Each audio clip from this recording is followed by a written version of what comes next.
Hello, welcome to the Voice of Rejoicing again today. All right, well, we're going to take a little break from what we have been talking about, and we'll get back to that later. But the program today is entitled Globalism and the New World Order.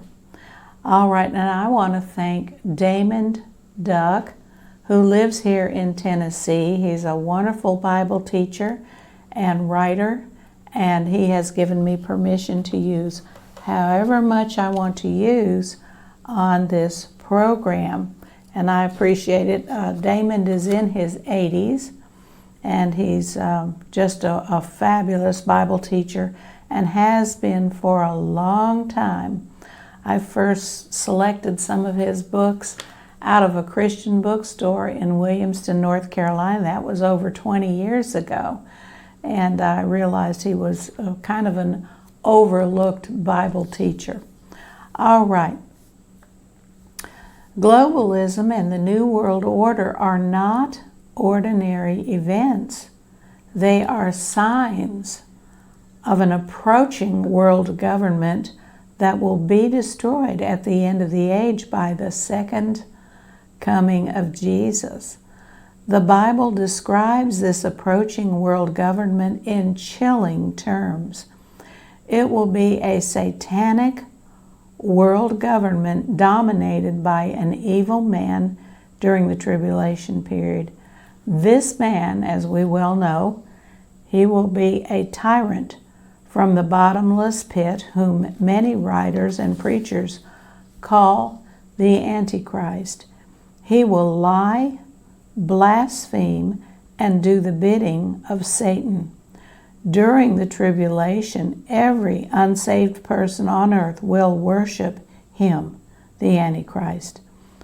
Revelation 13:8 says, "And all that dwell upon the earth shall worship him, whose names are not written in the book of life of the Lamb slain from the foundation of the world."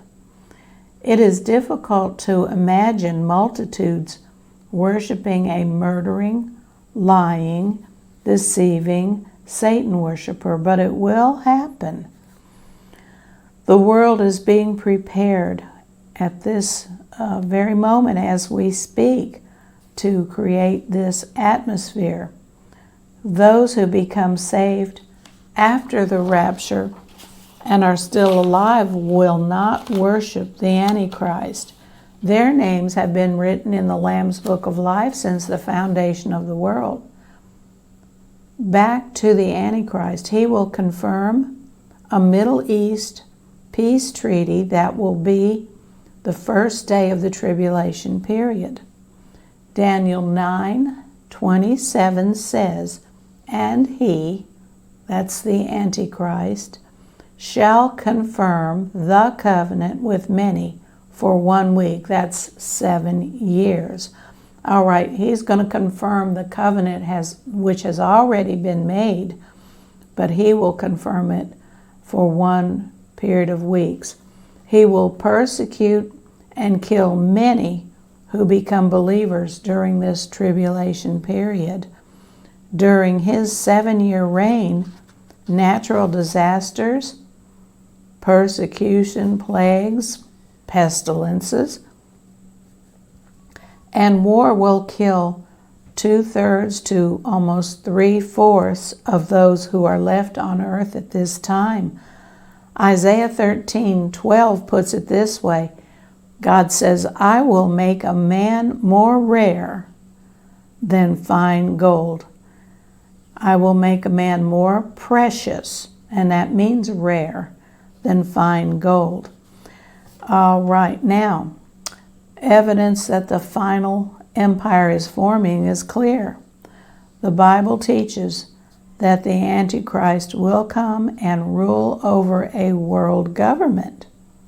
Daniel 7:23 says, "Thus he says, the fourth beast shall be the fourth kingdom upon the earth, which shall be diverse from all kingdoms, and shall devour the whole earth, and shall tread it down, and break it in pieces." Daniel 9:24 through 27 says, 70 weeks are determined upon thy people and upon thy holy city. Now we know the holy city he's referring to is Jerusalem. I'm skipping some here. Verse 25 says, know therefore and understand that from the going forth of the commandment to restore and to build Jerusalem until the Messiah, the Prince, shall be 7 weeks and 62 weeks. The street shall be built again, and the wall, even in troubling times. Verse 26 says, and after 62 weeks shall the Messiah be cut off, but not for himself. And the people of the Prince that shall come shall destroy the city and the sanctuary, that's the temple, and the end thereof shall be with a flood, and unto the end of the war desolations are determined. These type of things here cannot be prayed. You can't pray them down. In other words, these things are determined. Verse 27 says,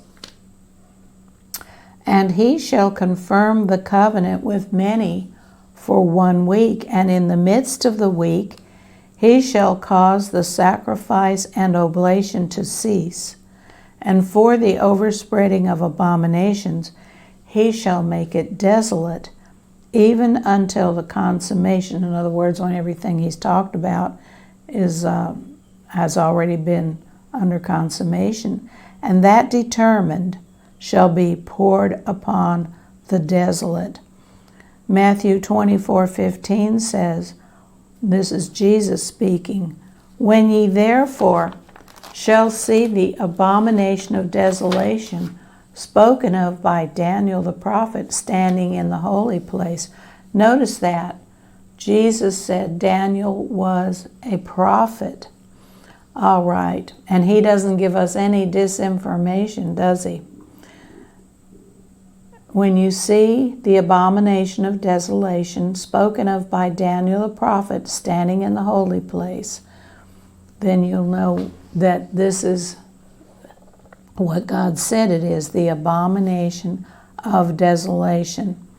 All right, the 2 Thessalonians 2:3-4 says, let no man deceive you by any means, for that day shall not come except there come a falling away first, and that man of sin, the Antichrist, will be revealed, the son of perdition. I think we'll probably already know this particular person, but at this point is when the Antichrist is actually revealed. Verse 4 says, who opposeth and exalteth himself above all that is called God or that is worshipped, so that he as God sitteth in the temple of God, showing himself that he is God. So we do know that there has to be a third temple that is built, because it has to be built in order for him to go there, showing himself that he is God. Revelation 13:7-8 says, and it was given unto him to make war with the saints, and to overcome them, and power was given him over all kindreds, tongues, and nations. All right, so at this point, at least it appears that he overcomes the saints, but when we are saints, we will eventually, that will change. Verse 8 says, all that dwell upon the earth shall worship him, whose names are not written in the book of life of the Lamb slain from the foundation of the world.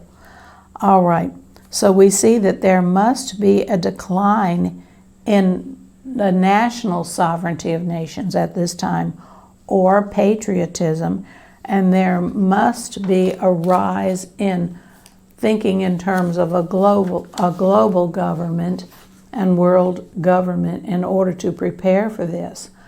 Both of these are happening right now in our generation, the generation that has witnessed the return of the Jews to the promised land. All right, Matthew 24:32 says, "Now learn a parable of the fig tree." Now the fig tree is Israel. "When his branch is yet tender and putteth forth leaves, you know that summer is nigh." Verse 33 says, "So likewise ye, when ye shall see all these things, know that it is near, even at the doors." Verse 34 says, "Verily I say unto you, this generation shall not pass till all these things be fulfilled." Verse 35 says, "Heaven and earth shall pass away, but my words shall not pass away." Notice something there. Jesus never questioned his words. He never said that human beings were going to change his words or be able to change his words. He just said, "My words will not pass away." Consider the following as evidence of a decline in nationalism or patriotism: efforts to abandon and ignore the U.S. Constitution, people being evicted from hotel rooms so that illegal aliens will be able to have those same rooms. Also, veterans from the military will be vacated from their rooms and have been vacated from their rooms in order to accommodate people who have crossed the borders illegally, and those people can have those rooms instead. Some people have been evicted from their communities for flying the U.S. flag. Demonstrators have burned the American flag. The strong push for open borders is very apparent to all. The elimination of voter IDs and letting illegal aliens vote. The growing disdain for America's military. NFL players, football players refusing to stand during the national anthem, and the destruction of national monuments in the U.S. And last on the list that I have here, people chanting "Death to America." Here's some examples of a rise in globalization efforts to create a new world order. You hear openly, not denied, talks about creating a new world order. You hear talk about agreements to merge nations and surrender national sovereignty. Calls to give over more and more, surrender more and more to national sovereignty, just in increments, really, to prepare us to accept the one world government coming. All right, you hear calls to strengthen the United Nations, the formation of more groups of nations like the European Union, the rise of multiculturalism, the creation of world courts. We have a world court system, a World Health Organization, the WHO, World Health Organization, or group meetings such as the World Government Summit. Now, I want to mention President Trump's name. His name has been in the news quite a bit lately. On September 25th of 2018, President Trump addressed the UN General Assembly. Reporters said that he espoused a nationalist doctrine that underscored his administration's tensions with the UN. Wow. He made a wonderful speech. He said to the UN, "We will never surrender American sovereignty to an unelected, unaccountable global bureaucracy." And he added, "America is governed by Americans." Then he continued, he said, "We reject the ideology of globalism and we embrace the doctrine of patriotism." Shortly after that, he added, "America will always choose independence and cooperation over global government's control and domination. The fact that the President of the United States told the UN General Assembly that we will never surrender American sovereignty to an unelected, unaccountable global bureaucracy should be enough proof that there is definitely an effort to establish a world government. On January the 7th, 2019, Pope Francis presented his annual State of the World message before a group that included diplomats from many nations. According to news reports, the main focus of the Pope's message was a global warming, global government, and global citizenship message, and messages like that. He believes the solution to most of the world's problems is less national sovereignty and more multilateralism. On January the 21st, 2019, media darling and socialist Alexandria Ocasio-Cortez said, "The world is going to end in 12 years if we don't address climate change."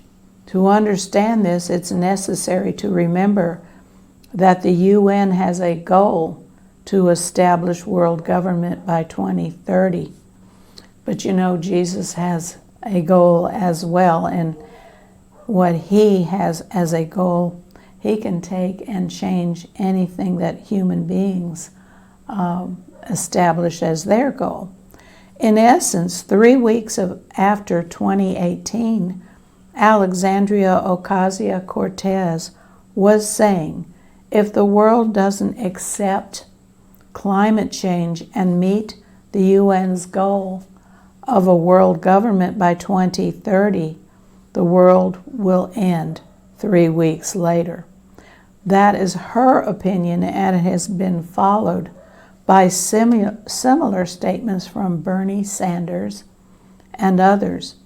The effort to establish a world government is real and is alive and well, and it's certainly well on its way in the planning stages.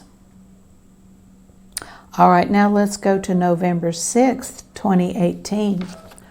President Trump traveled to Chattanooga, Tennessee to speak at a rally on behalf of Marsha Blackburn's campaign for the United States Senate. A musician, and we all know who he is, Lee Greenwood, attended, and he sang his famous song, "God Bless the USA." About 10,000 people joined in with Mr. Greenwood, and while they were singing, President Trump walked onto the stage. There were people in the audience who were opposed to him, and they started chanting, "Racist country, racist song." Now, this is amazing to me because you would think that it would stimulate those who are not thinking that we have a racist country or racist song, that it would emphasize what those people are saying about nationalism or patriotism. But actually what happened here was we evidenced a decline in nationalism or patriotism in the United States. All right, about the same time it was reported that globalists at the UN do not like Trump's America First policies. They're offended that a leader of a great nation would put the welfare of his nation above their agenda, their globalist agenda. Okay. No wonder they're fighting President Trump so badly. They are not alone. In many nations, citizens are unhappy with their leaders and are demanding change. There have been riots in France, Belgium, and the Netherlands.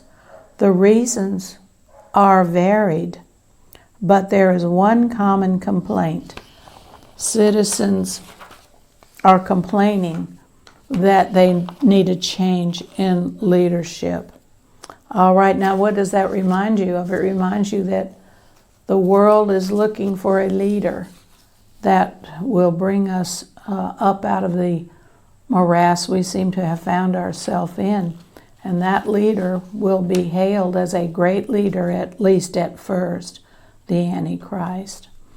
Okay, on November 2018, it was reported that the UN Refugee Agency commanded President Trump to let the caravan of immigrants approaching the U.S.-Mexico border into America. A UN agency cannot force the President of the United States to comply with its orders, but it certainly tried at that time. American citizens need to understand that globalists are using immigration to destabilize nations around the world and create a crisis that will allow them to bring in world government. They're just waiting for that crisis. Never let a good crisis go to waste, they say. Globalism and open borders, not how much it will cost to build that wall, are the real issue that led to the partial U.S. government shutdown which they had in December of 2018. All right. Now, also on November 11, 2018, President Trump attended the Paris Peace Forum to observe the 100th anniversary of the end of World War I. French President Macron called nationalism putting America first. He called it treason. And I've always found it fascinating that the name Macron means mark. He defended the United Nations and the European Union, saying patriotism means putting world government first. For whatever it's worth, the patriots in the U.S. fight and die to protect the Americans. They don't fight and die to protect the United Nations. The decline of nationalism, patriotism, and the rise of globalism, world government, are signs that the last government talked about in the Bible is rising. German Chancellor Angela Merkel was also at the Paris Forum. She said close international cooperation on the basis of shared values that are enshrined in the U.S. Charter. She said this is the only way to overcome the horrors of the past and pave the new future. She was saying that nations must accept the values of the UN, one of the most corrupt organizations, I must say, on the earth, and it's in New York, in our land. Finally, on February the 5th, 2019, in his State of the Union address, Trump said, "The United States will never become a socialist country." He added, "America was founded on liberty and independence, not government coercion, domination, and control. We are born free." He was responding to the fact that some in the U.S., EU, and UN support the establishment of a socialist world government. All right. We should be quite aware of these things that are happening and pay attention to them. I think most people are catching on to the fact that there is a world government coming, and I think when the rapture is missed by so many people, I think they're going to be able to know that the world government has come to pass. All right, my brother from Denver, Colorado sent these to me, and I thought I'd read a few to you. This is very, sometimes people can say more in just a couple sentences than the rest of us can say in 1,000 words. This says, if kids knew what they wanted to be at age 8, the world would be filled with cowboys and princesses. I wanted to be a pirate. Thank goodness nobody took me seriously and scheduled me for eye removal and peg leg surgery. And that was said by Bill Mayer.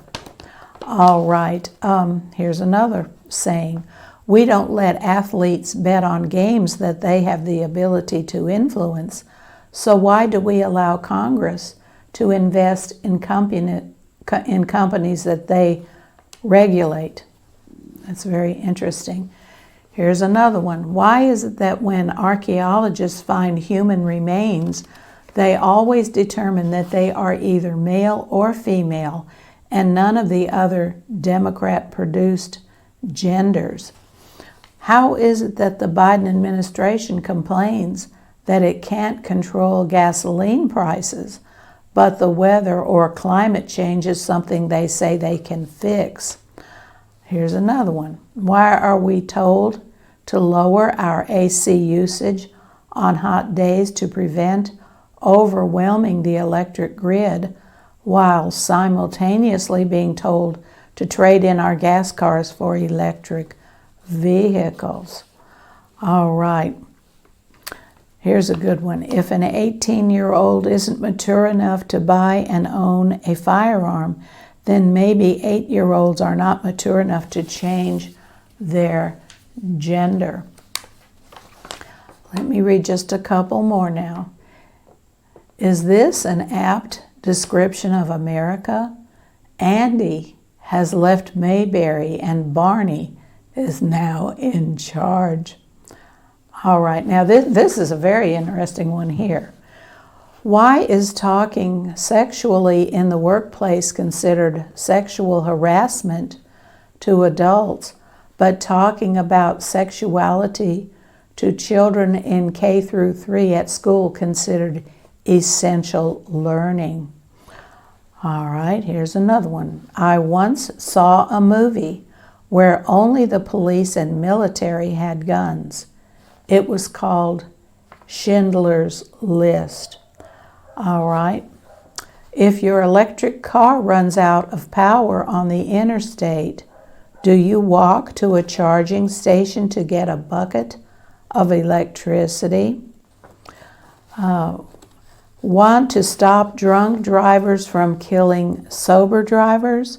Ban sober drivers from driving. That's how gun control works.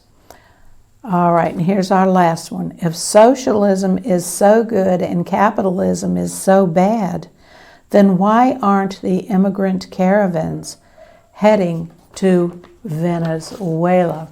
All right, well, we'll just keep praying and reading our Bibles and going according to what we know is getting ready to happen and putting 2 and 2 together when we see the events taking place in our world today. I hope you enjoyed today's program, and I hope you'll plan to be with me again next week on The Voice of Rejoicing.